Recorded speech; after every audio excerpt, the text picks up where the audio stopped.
من العاصمة العراقية بغداد نحييكم مشاهدينا بأجمل وأرق تحية وأهلا بكم إلى حلقة جديدة من برنامج الشارع العراقي. ضيفنا لهذا اليوم هو الدكتور موفق الربيعي، النائب عن ائتلاف دولة القانون ومستشار الأمن القومي السابق. بداية مرحبا بك دكتور في برنامج الشارع العراقي عبر قناة التغيير. مرحبا بك وشكرا لك وشكرا لمشاهديك وشكرا للتغيير كذلك. شكرا جزيلا دكتور. في الحلقة السابقة التي مضت في وقت سابق تحدثنا عن أسباب دخول داعش، عن ساحات الاعتصام، عن أسباب تمدد داعش. اليوم نتحدث عن الحرب على داعش وما بعد داعش، لكن نبدأ من تهديدك الأخير للجانب الأمريكي بأنه سيتم طرد المستشارين الأمريكيين في حال قصفوا الحشد الشعبي أو استهدفوا مواقع للحشد الشعبي. بسم الله الرحمن الرحيم. شكرا لك. واضح جدا أنه احنا نحاول أن نمسك العصا بين إيران والولايات المتحدة من المنتصف.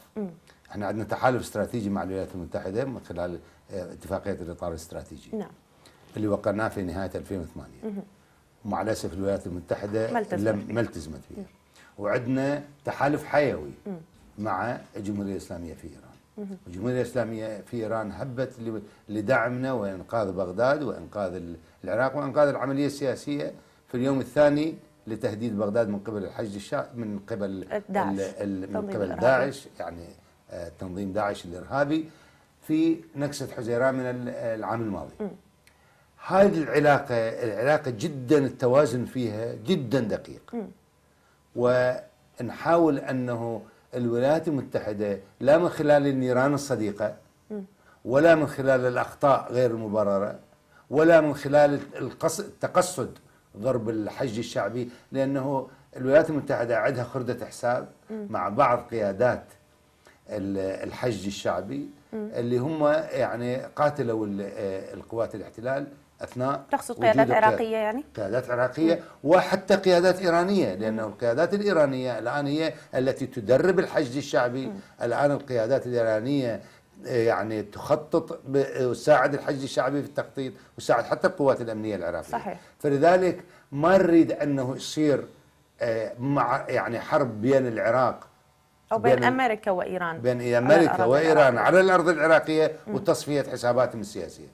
وإحنا يعني جدا واضح عندنا من حليفنا الأساسي الحيوي ومن هو حليفنا الاستراتيجي. احنا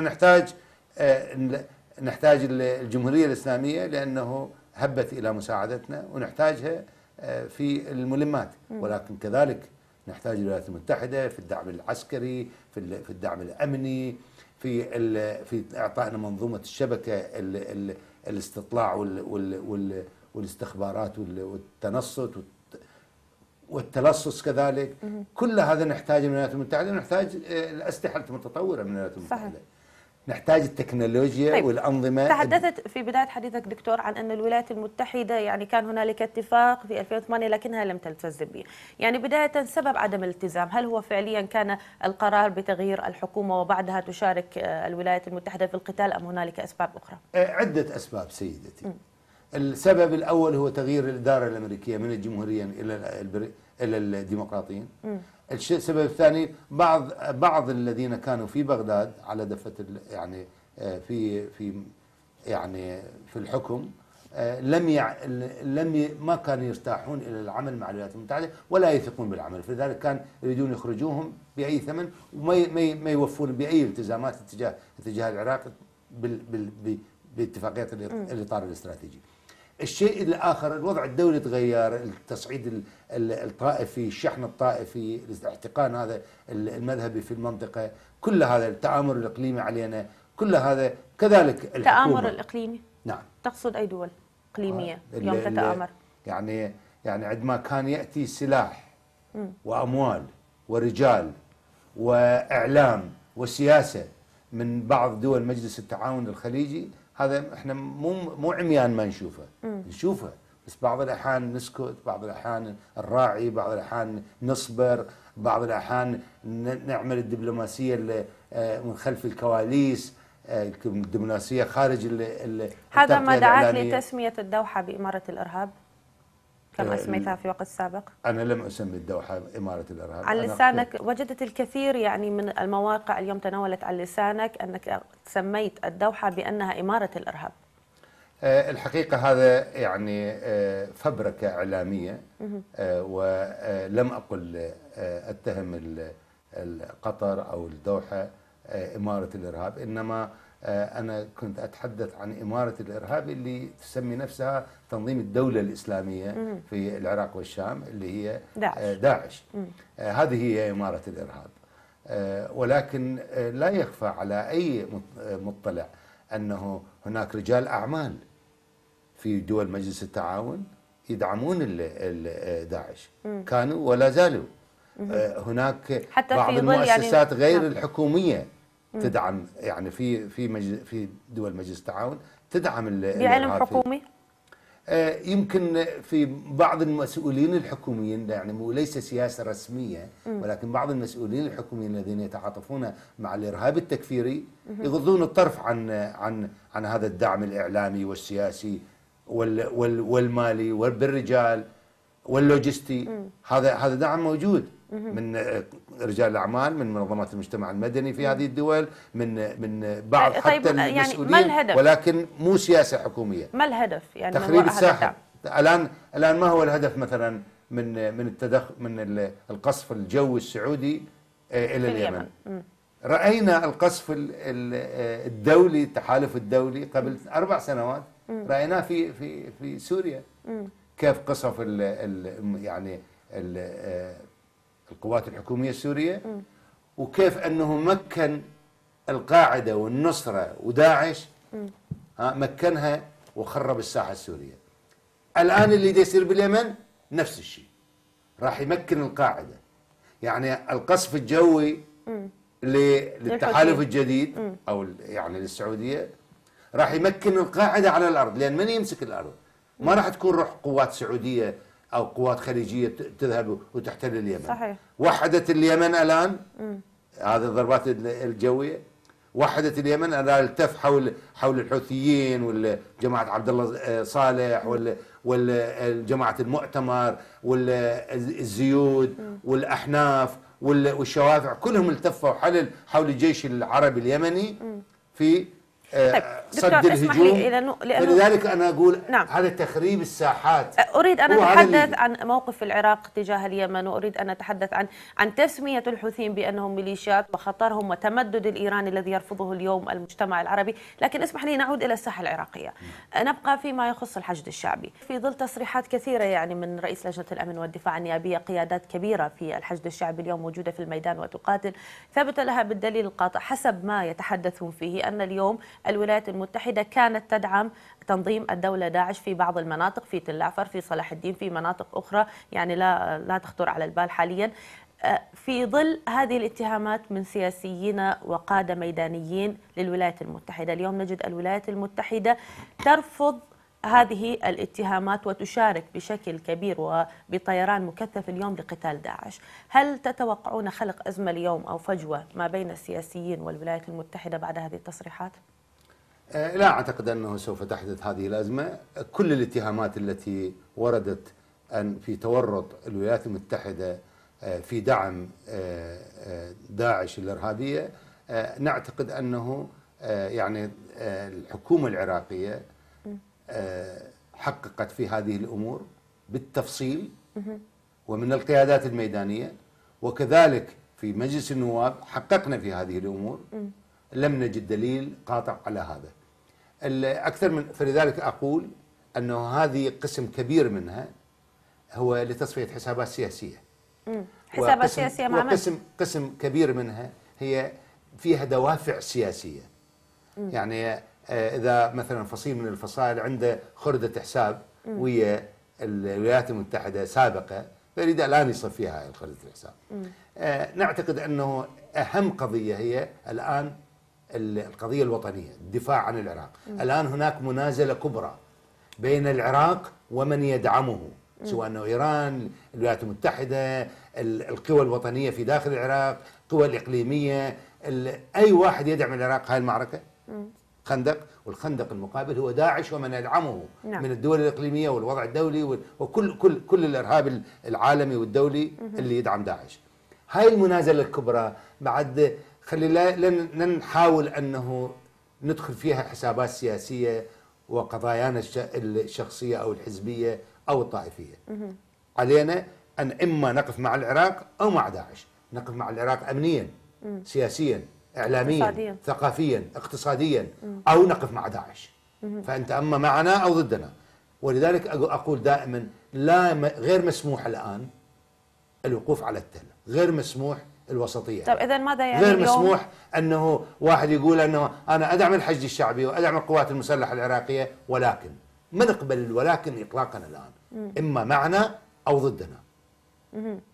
طيب ماذا يعني لك اليوم انسحاب قيادات كبيرة من الحشد الشعبي في ظل تدخل طيران التحالف الدولي؟ أستطيع أن أقطع لك سيدتي أن ولا مقاتل من مقاتلي وأبطال ومجاهدي الحشد الشعبي انسحب من إذا ما التصريحات التي ظهرت لنا من المتحدثين باسم عصائب أهل الحق سرايا السلام؟ قسم من أنا لا أريد أن أشير إلى أي جهة، ولكن الإعلام سوغ الهاي، والبعض يحاول يسرب تسريبات إعلامية لأهداف سياسية تخص هذا الفريق أو ذاك الفريق. ولكن أستطيع أن أقول بضرس قاطع أن لم ينسحب من الجبهة أي فصيل من الفصائل. يمكن هناك يعني إعادة انتشار في بعض الجبهات، ولكن هؤلاء ناس واضعين دمهم على راحة أيديهم ويريدون يستشهدون، يريدون يضحون في سبيل العراق لقضية شرعية وطنية دينية. لأن ناس يطلبون الآخرة. ما يمكن أنه بعض خطأ من هذا أو خطأ من ذاك أو لتصفية حسابات سياسية يحركون مقاتليهم ويخلون الجبهة مفتوحة إلى داعش. أبدا ما يصير هذا، إطلاقا ما يمكن. أنا ثقتي بهؤلاء ثقة حقيقة يعني كبيرة جدا. لن تشهد الأيام القادمة فعليا ما قيل أو ما زال يقال في الإعلام انسحاب لقيادات ولعناصر كبيرة للحشد الشعبي من صلاح الدين تحديدا، لأن العمليات هناك متركزة اليوم؟ أطمئنك وأطمئن كل أبناء شعبنا أنه ولا جندي ولا واحد من أعضاء الحشد الشعبي ولا واحد من أبناء المقاتلين المجاهدين هؤلاء انسحب. يمكن إعادة انتشار، بعضهم لعله إعادة انتشار إلى ساحات أخرى. أنا أقول يعني هذا للتغيير، إعادة انتشارهم في ساحات أخرى، لأنه بعض الساحات الأخرى صارت مكانات يعني التواجد الأمني يعني آمنة لداعش، فتحولناهم إلى لقتالهم بالمناطق الأخرى. في مناطق أخرى. طيب إعادة انتشار. طيب اليوم معارك صلاح الدين بدأت من فترة، توقفت عند تكريت قبل أن يكثف طيران التحالف الدولي طيرانه على هذه المنطقة. لماذا تكريت توقف القتال عندها؟ هل هو يعني هنا وقف النصر للحشد الشعبي؟ لا، أم قلة إمكانات؟ لأسباب فنية. الأسباب الفنية ولتجنب يعني تضحيات لأبنائنا، أن يدخلون المدينة كلها مفخخة، يعني مثل السيارة المفخخة المدينة تكريت صارت. وخاصة القصور الرئاسية.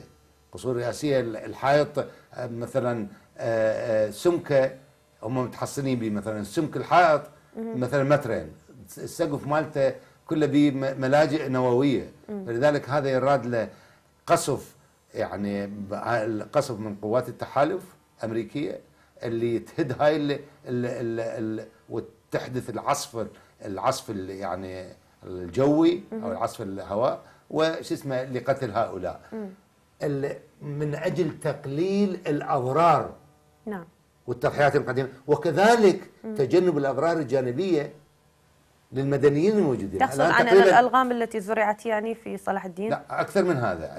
الالغام التي زرعت يعني وضعت في صلاح الدين، ولكن هناك مدنيون في صلاح الدين في تكريت لا زالوا 10% من ابناء تكريت لا زالوا داخل. هذا العجوز وهذا المقعد وهذا الرجل الكبير صحيح. او الامراه الكبيره او بعض الاطفال ما قدروا يتركون يعني مدينه تكريت. فاحنا ندخل على كل حال.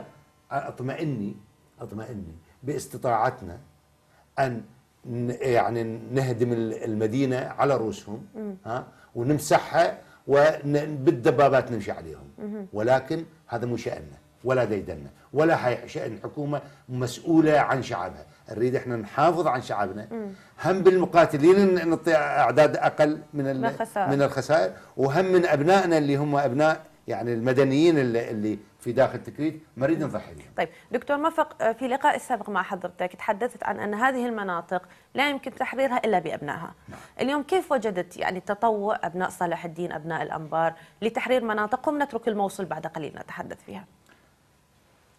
تطوع، أنا أقول بشكل جدا واضح وصريح، لا يمكن ومن غير المفضل أن يحرر هذه المناطق إلا أبنائها. صحيح. لأنه أهل مكة أدرى بشعبها. وإحنا جربناها هذه بال 2006 و7 و8، شفنا الصحوات 120 ألف واحد كان يقاتل مع القاعدة. عندما تحولوا صار الصحوات صاروا أبناء العراق، بدينا نعطيهم رواتب وجحفناهم ونظمناهم إداريا. القاعدة نزل العنف من 100% إلى 10%. مضبوط. صحيح. مو بالمصالحة الوطنية. صحيح. فلذلك هاي الطريقة نحاول نستخدمها بتكريت. المشجعة، العلامات الأولى مشجعة، أبناء الشمر، العبيد، الجبور، الآن عندهم مو بس أفواج، ألوية تقاتل داعش. مضبوط. في تكريت. هذا مشجع ولكن دون الطموح تماما. يعني هم يشكون من قلة الدعم من الجانب الحكومي؟ لا، الحكومة سابقا يمكن كانت تعطي بدون تسجيل، يعني لا تسجيل الأسماء ولا تسجيل قطع السلاح ولا تنظيمهم في وحدات أمنية عسكرية تقاتل، كانت تعطيهم المساعدات. الآن لا، الآن أكثر تشددا وأكثر تنظيما. يعني أولا الاسم الرباعي والأم والكذا كاملا. الشيء الآخر من يقفله، شيء الثائل من قطعة السلاح رقمها وكذا. يعني مدققين تدقيق أفضل مما كان سابقا الآن. يعني الخوف أيضا يعني من عدم الثقة، الخوف من أن يذهب السلاح مرة أخرى بيد تنظيم داعش أو ميليشيات أو تنظيمات أخرى نجدها في المحافظات. كثير من السلاح المتوسط والخفيف ذهب بيد داعش بعد انهيار المحافظات الثلاثة وبعد نكسة حزيران في 2014. طيب الموصل بعد تحرير تكريت، تتوقع أن يوم في ظل اتهامات من السياسيين بصورة كبيرة اليوم لأهل الموصل بأنهم إرهابيون، اليوم دواعي جميعهم أنهم هم فتحوا الباب لداعش وصفقوا لداعش، ستستطيعون في ظل تعاون أبناء المحافظة كما يتحدث بعض السياسيين بتعاونهم مع داعش من تحريرها؟ أنا أقول سوف تتحرر الموصل لا محالة. ولكن متى؟ أنا لا أقول أنه بضعة أيام وبضعة أسابيع. أنا أقول إذا محظوظين إحنا نتحدث بضعة أشهر أو لعله حتى تأتي للسنة القادمة. ليش؟ لأنه نريد نحضر على الأقل 12 لواء مع بضمنها البيشمركة، بضمنها أبناء الموصل يعني الجيش العراقي والشرطة الاتحادية والحشد الشعبي. كلهم هؤلاء يتحضرون مع قصف قوي من قوات التحالف. يلا نقدر ننعم الأهداف داخل الموصل. الموصل مو تكريت. الموصل يعني لعله 10 مرات أكثر من تكريت، يعني نفوسا، حجما، وضعا، كله. يمكن شرق الموصل، الضفة الشرقية للموصل أسهل من الضفة الغربية يعني للموصل. الفرق بس للتوضيح لي وللمشاهد. لأنه الضفة الشرقية أصغر، ولعله البيشمركة يشاركون في العملية، فلعله يعني أسهل.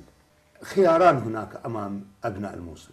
أما هم ينتفضوا وعندهم سلاح ببيوتهم، ينتفضون ضد داعش الإرهابية ويخلصون مدينتهم. من أين لهم بالسلاح؟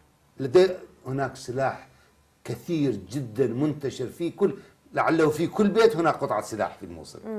أنا الآن في وقت سيطرة تنظيم إرهابي مثل داعش على الأهالي في هذه المناطق؟ لا يمكن داعش يسيطر على الشارع، على بعض المؤسسات الحكومية، ولكن ما تقدر تسيطر على البيوت وشنو مضمون بها. نعم. أبناء الموصل هذا الخيار الأول، أن ينتفضون وهذا أقل خسارة للموصل، للبنية التحتية للموصل، لمؤسسات الموصل وبيوتها وأبنائها. نعم. هذا أقل خسارة. هذا خيار ويطلعون.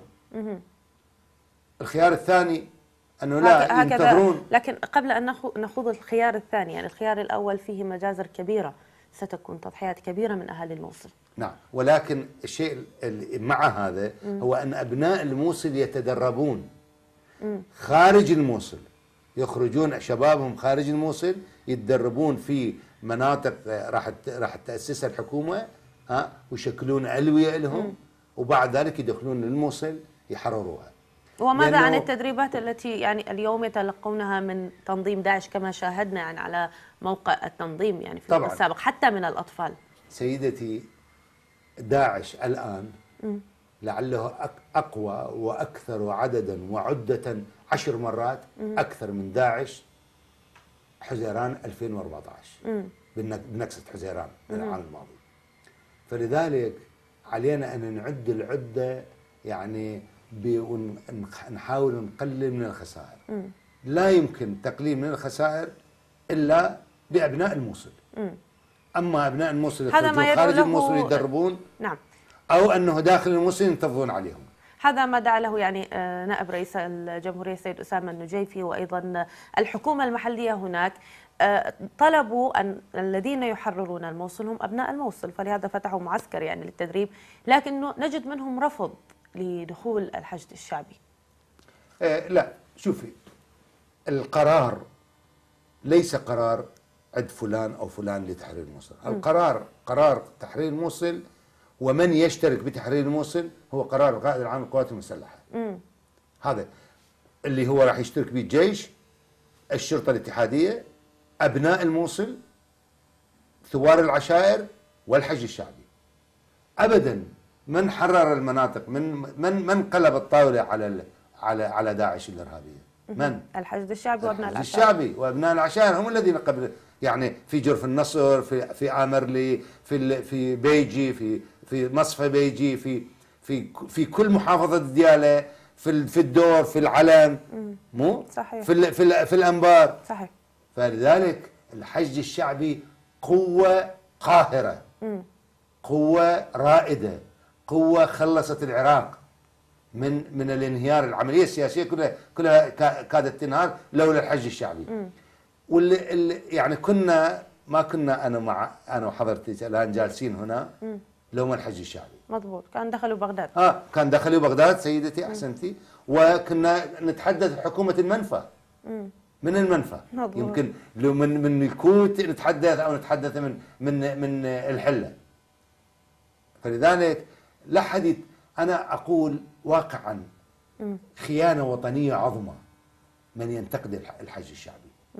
خيانة وطنية عظمى لمن ينتقد الحشد الشعبي. اليوم المجتمع الدولي، منظمات حقوق الإنسان الدولية هي من تنتقد الحشد الشعبي، وأيضا هنالك يعني أصوات تتعالى من بعض السياسيين إذا نتحدث من السنة أو من الجانب الآخر أيضا عن بعض الممارسات، بعض الانتهاكات من عناصر في داخل الحشد الشعبي ممكن أن تسيء لهذه الانتصارات. أنا أتفق مع هذا، ولكن في كل مجموعة بشرية، الجيش، الشرطة الاتحادية، الشرطة الوطنية المحلية، الحشد الشعبي، في كل مجموعة بشرية يطلعون الأفراد حالات يعني منفردة، حالات شاذة، لكن هنالك حالات انتقامية تحدث اليوم في صلاح الدين.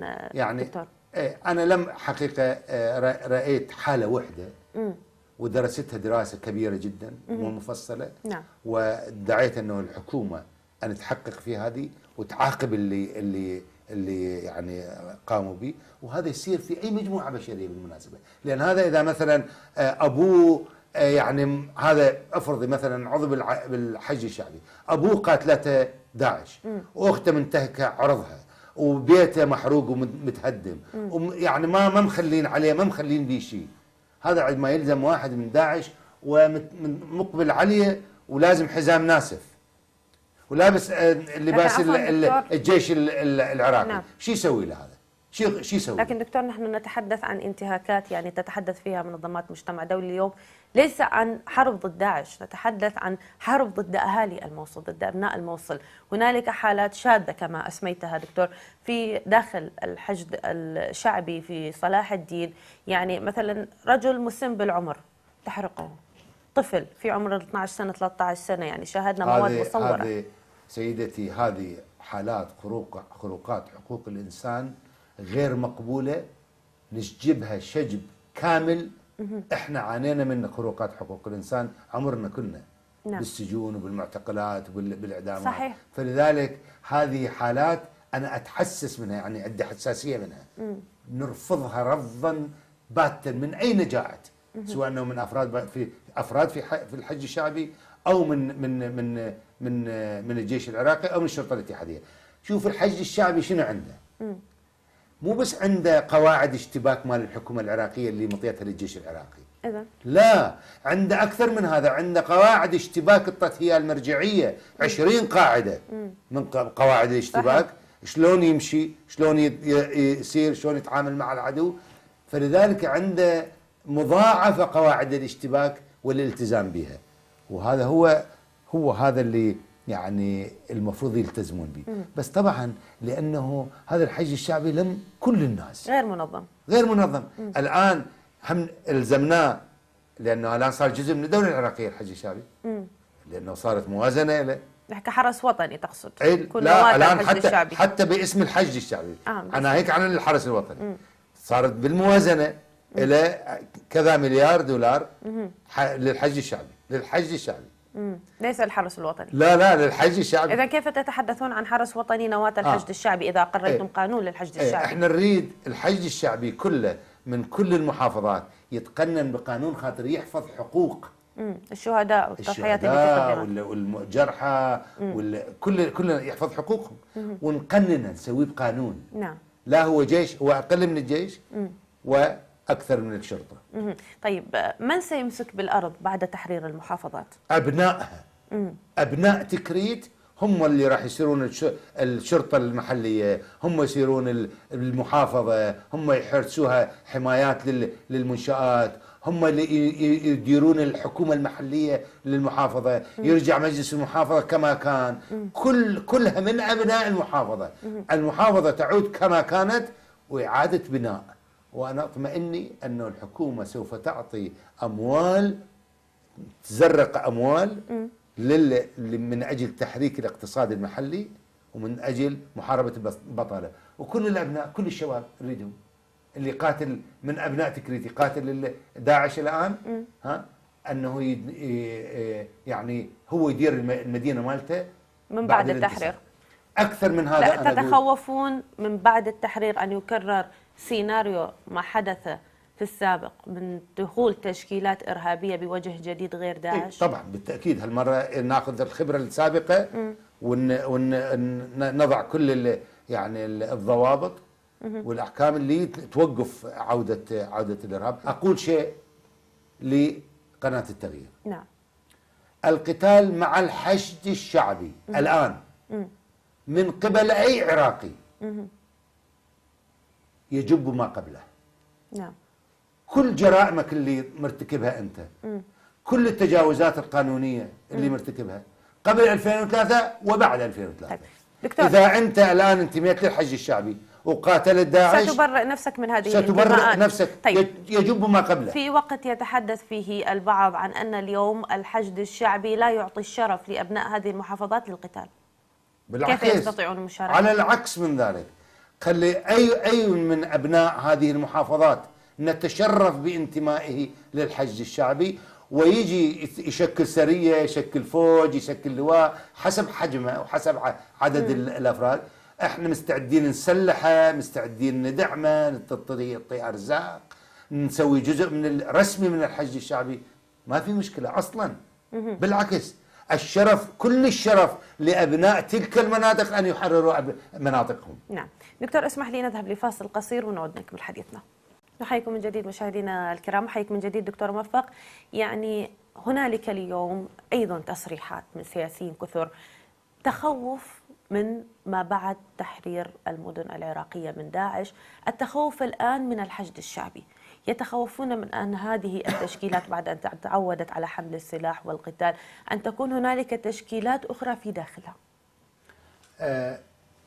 أنا هذا التخوف مبرر وأتفق معه، ولكن فلذلك نحن نريد أن نضع الحشد الشعبي، نعم، نقنن في قانون ونلزم في قواعد اشتباك معينة، يصير جزء من الدولة العراقية، يعني مثل الدفاع، مثل الداخلية ووزارة الحشد الشعبي، وزارة الحرس الوطني، وزارة خاصة بهم.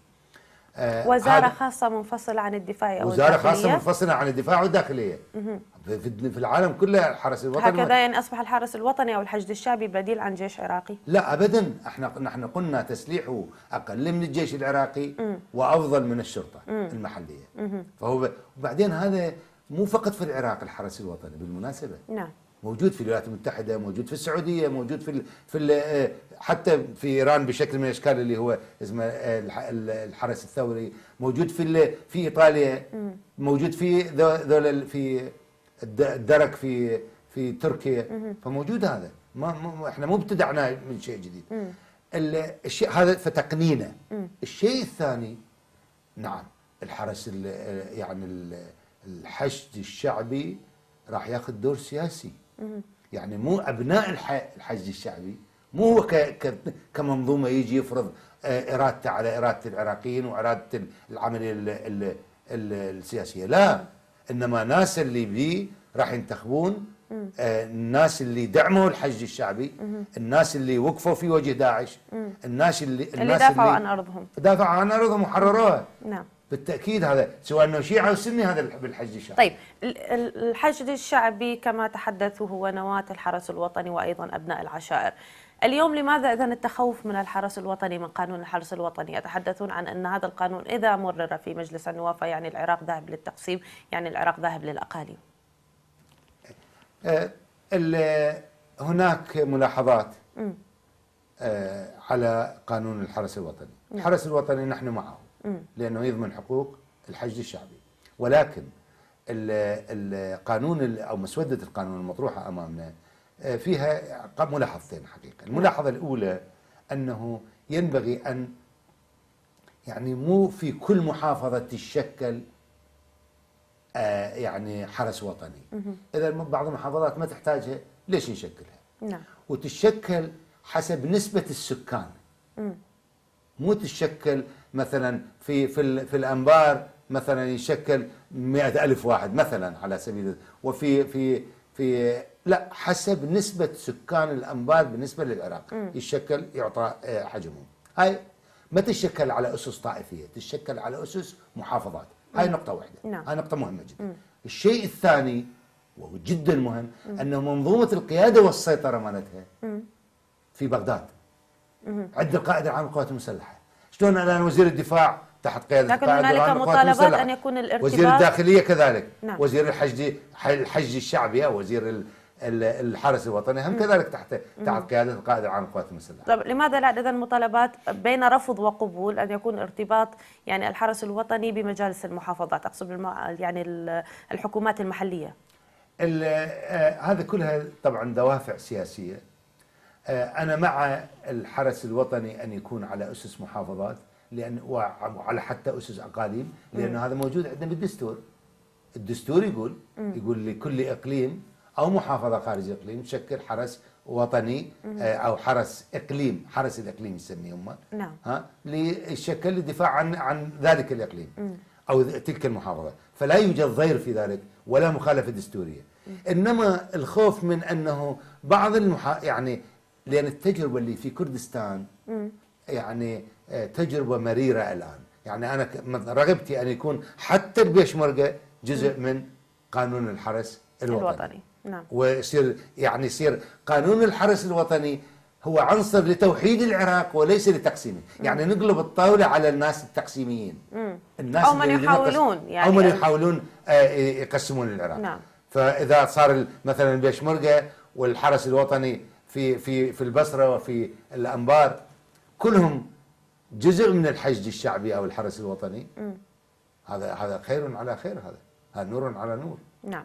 طيب الآن يعني نذهب إلى النفوذ الإيراني. يعني في البداية تحدثت حضرتك عن موضوع إيران، موضوع الحوثيين، موضوع سوريا، موضوع السعودية. نبدأ من قوة إيران اليوم في العراق. شاهدنا مواد مصورة وصور في وقت سابق للواء قاسم سليماني في الأراضي العراقية. الحكومة صرحت على أنه كمستشار لا يتولى ساحات القتال أو لا يشارك في القتال إلى جانب قوات الحشد الشعبي.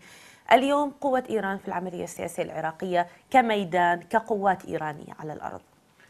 لا توجد قوات إيرانية على الأرض، لا يوجد جندي واحد إيراني على الأرض. وبعدين جنرال إيراني واحد، حج قاسم سليماني، واحد على الأرض العراقية، ومئات من الجنرالات الأمريكان، 4000 عسكري أمريكي موجودين في العراق.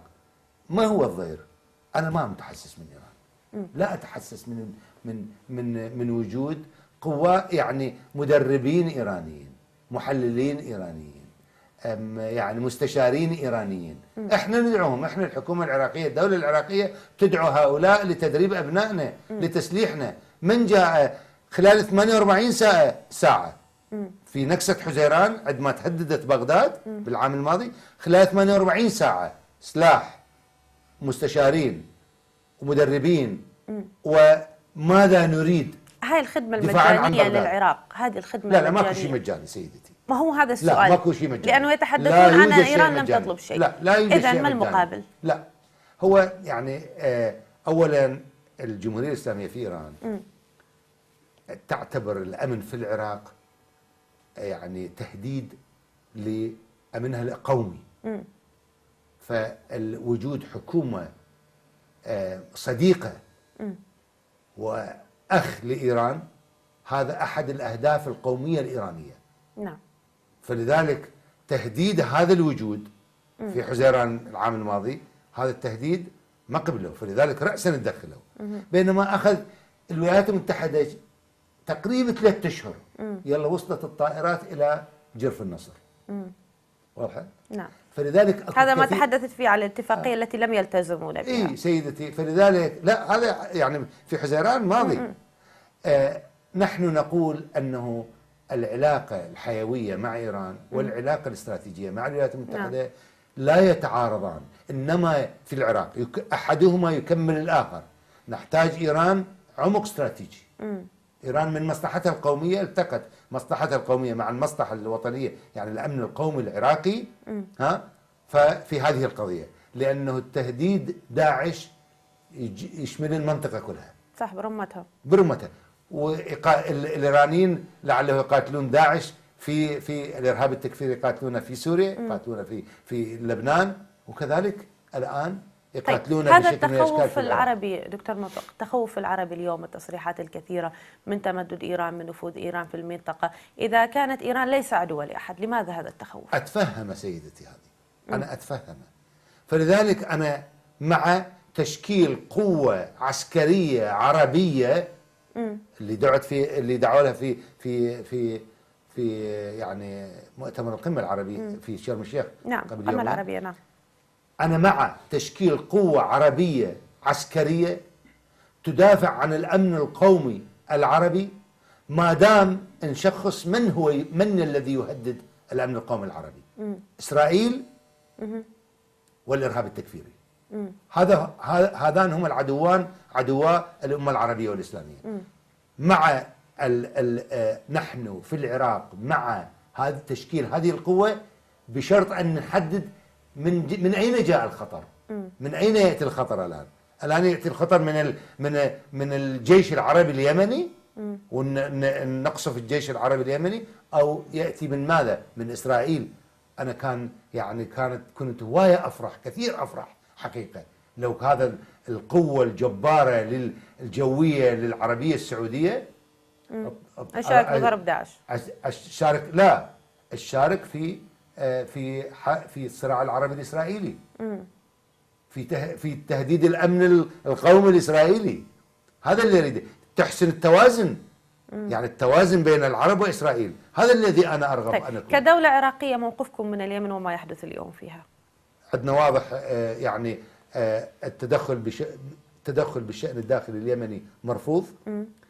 الآن القصف الجوي لليمن من قبل الأخوة في المملكة العربية السعودية، هذا راح يوحد اليمنيين ووحدهم الآن، وحدهم من يعني والآن ويزداد الحقد على السعودية في اليمن، وهذا شيء سيء. الآن أي تدخل ويقوي القاعدة كما قوى القاعدة في سوريا من عندما دخلت التحالف الدولي بضرب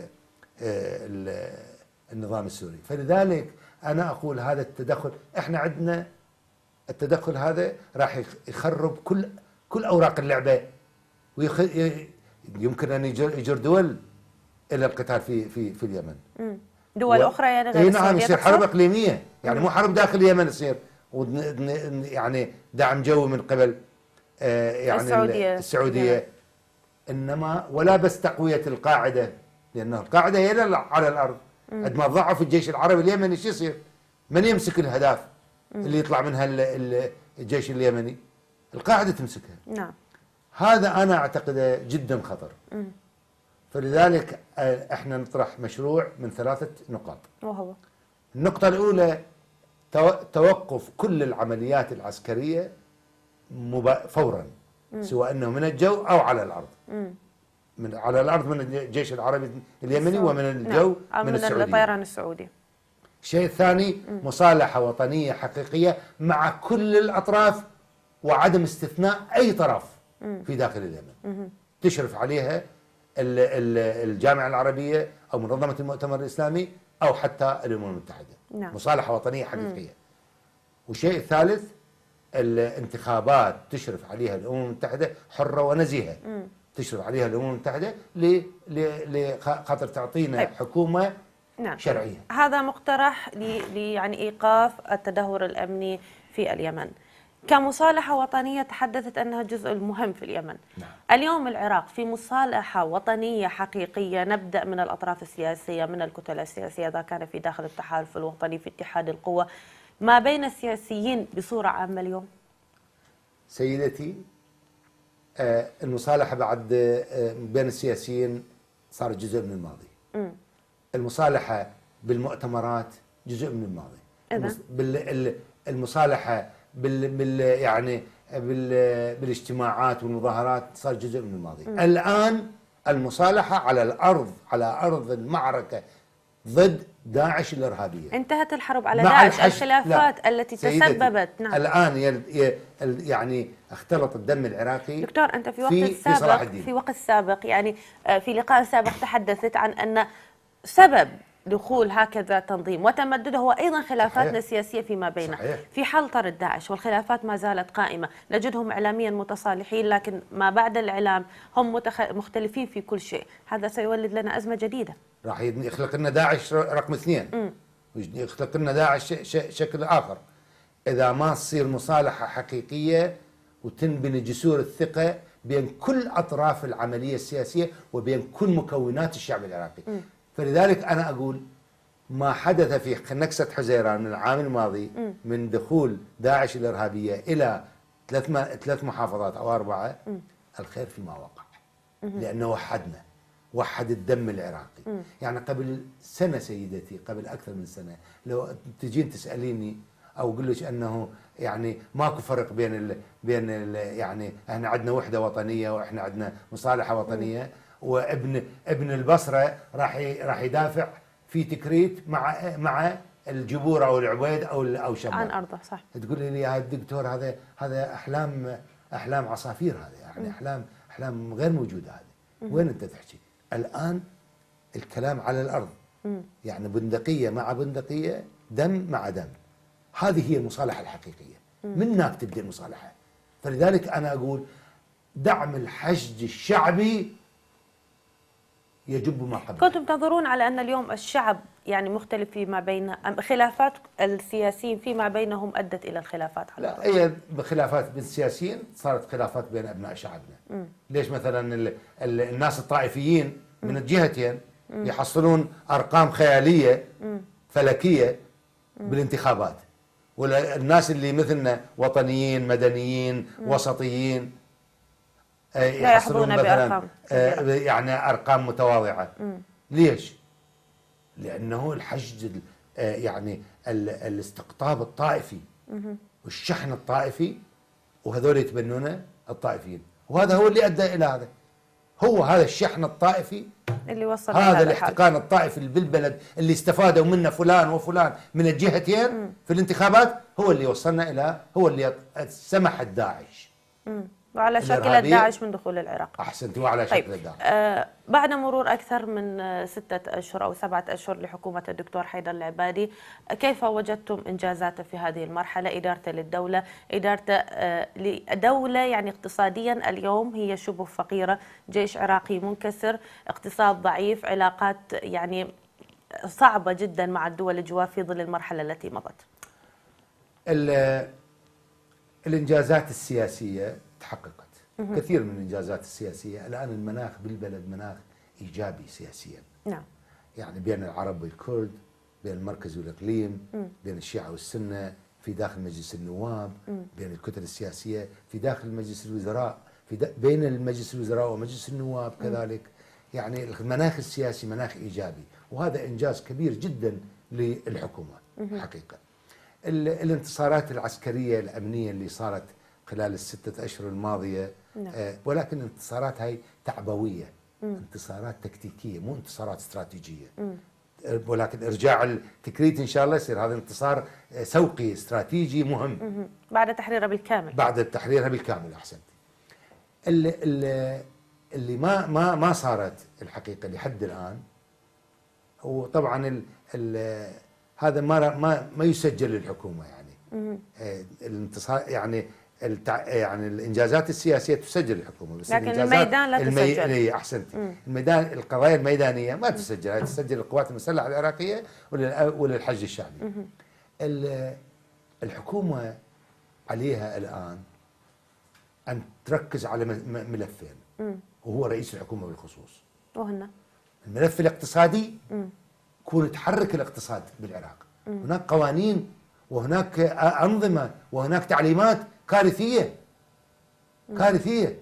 هذا كون تحرك الاقتصاد من أجل أن يخلق فرص عمل، من أجل أن يخلق ثروة في البلد، أو استقطاب شركات استثمارية أو مستثمرين، جلب المستثمرين من الخارج والرسامين الأجنبية جدا مهم. وحتى العراقيين منهم، حتى العراقيين موجودين في الخارج، المليارديرية والمليونيرات يعني موجودين في الخارج، يمكن أن يجيبون أموالهم للعراق.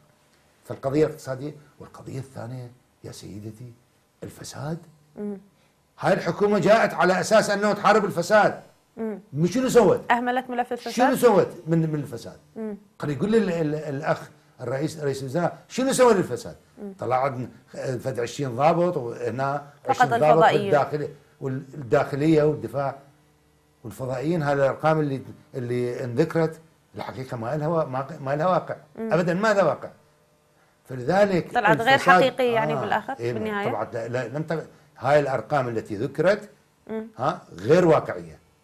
أنا أقول أنه يعني يعني هاي الحكومة الانطباع عنها مع الأسف مو واقع، ولكن الانطباع عنها ضعيفة ومتلكئة ومترددة. فأنا يعني أدعو الأخ رئيس الوزراء أن بقرارات شجاعة وحاسمة وقوية، واللي يخلي اللي يعارض ما يعارض. من يفرض قيود على الدكتور حيدر العبادي اليوم؟ اقتصاديا، قرارات اقتصادية، قرارات للتحرير التجاري، الجمارك، صحيح. البنوك، دكتور الضرائب، كلها هذه. كل المشاركين في البيروقراطية الكارثية، الروتين القاتل الحكومي، كلها يقدر يسوي ثورة إدارية، ثورة اقتصادية، يقدر يسوي ثورة على الفساد. بس يسوي ثورة على الفساد، اطمئني يا سيدتي، كل ملايين أبناء شعبنا وراء يركضون. طيب، ويستفيدون. ما القيود المفروضة اليوم على حكومة الدكتور حيدر العبادي؟ يتحدثون عن قيود مفروضة عليه مقيدة من إجراء أي إصلاح بالعملية السياسية اليوم أو في العراق. طبعا هو قسم منها ذكرها في خطاب يعني التوزير، عندما قال أنه هؤلاء الوزراء أنا مو اختياري، اختياري الكتل السياسية. فبعد نفسه عن اداء اي وزاره من الوزارات نعم. اذا اداء فاسد او اداء يعني غير كفو. بس هذا ما يشيل منا المسؤوليه، ما يرفع عن المسؤوليه اصلا. نعم. ما يعفي من المسؤوليه هاي ابدا، لان هذه تسمى وزاره العبادي، فما تسمى وزاره الوزير الفلاني ابدا. فلذلك عليه انا اعتقد انه الان انتهى شهر العسل. شهر العسل، الدعم الدولي، الدعم الاقليمي، الدعم الوطني، كل الان اصبح بواقع يجب الاصلاح. الان انتهى هذا يعني شهر العسل انتهى. الان اجى تعال حطك وين الانجازات اللي حققتها على المستوى الاقتصادي وعلى مستوى الفساد وعلى المستوى الامني اللي هي مو يعني، وعلى المستوى هاي الانجازات. هذا هو اللي الان يراد له. الانجازات السياسيه بالتاكيد يعني له وللحكومه. طبعا خطاب الاخ رئيس الوزراء خطاب مطمئن، خطاب هادئ، مو خطاب تصعيدي، مو خطاب يعني عنفي، مو خطاب مواجهه مثل ما يقولون بالعراقي عكركي، يعني خطاب يعني مهذب وحضاري. هذا يحسب له بالتاكيد. ولكن ما نحتاج الان قرارات يعني حتى لو الاخرين يقولون ما يوافقون عليها، ادعس وامشي. طيب باقل من دقيقه دكتور موفق، بعد خلاص من داعش في تكريت وان شاء الله في الموصل تكون قريبه جدا، كيف تنظر الى مستقبل العراق من الناحيه الاقتصاديه، من ناحيه الاعمار، من ناحيه بناء المدن المهدمه او مهدمه بشكل كامل، لا استطيع ان اقول شبه مهدمه، تعويض الاهالي من ابناء المحافظات وايضا تعويض اهالي الضحايا؟ اعاده بناء العراق بعد داعش هو راح يكون الحافز الاقتصادي وخلق فرص العمل وخلق وظائف للناس وقوانين ضمان اجتماعي لكل ابناء شعبنا، بناء دوله حديثه على الاقل يعني تجانس الدول المجاوره هو املنا. وانا لا زلت يعني عندي امل كبير جدا، بس امل طبعا مشوب بالحذر. انا يعني يصير عندي الم في قلبي عندما يتحدثون عن التقسيم، يصير الم في قلبي عندما اشوف الشهداء اللي يروحون يعني ضحايا لارهاب كان يمكن ان نتجنبه. هذا يحز في قلبي، ولكن ما عندنا خيار. مشيناها خطا كتبت علينا، ومن كتبت عليه خطا مشاها. لازم نمشيها هاي الخطا، لازم ننتصر على داعش، ولازم نبني هذا البلد، لان احنا مسؤولين عن انه جبنا هذا النظام الجديد للبلد. اسقطنا النظام السابق جبنا بالنظام الجديد. هذا لازم ينجح النظام الجديد. دكتور موفق الرباعي، النائب عن ائتلاف دولة القانون ومستشار الامن القومي السابق، كنت ضيفي في برنامج الشارع العراقي، شكرا جزيلا. شكرا لك سيدتي، ممنون جدا منك ومن التغيير. شكرا. مشاهدينا، بهذا وصلنا معكم الى الختام، تقبلوا تحياتي لكم، انا محدثتكم سحر عباد جميل، دمتم في امان الله.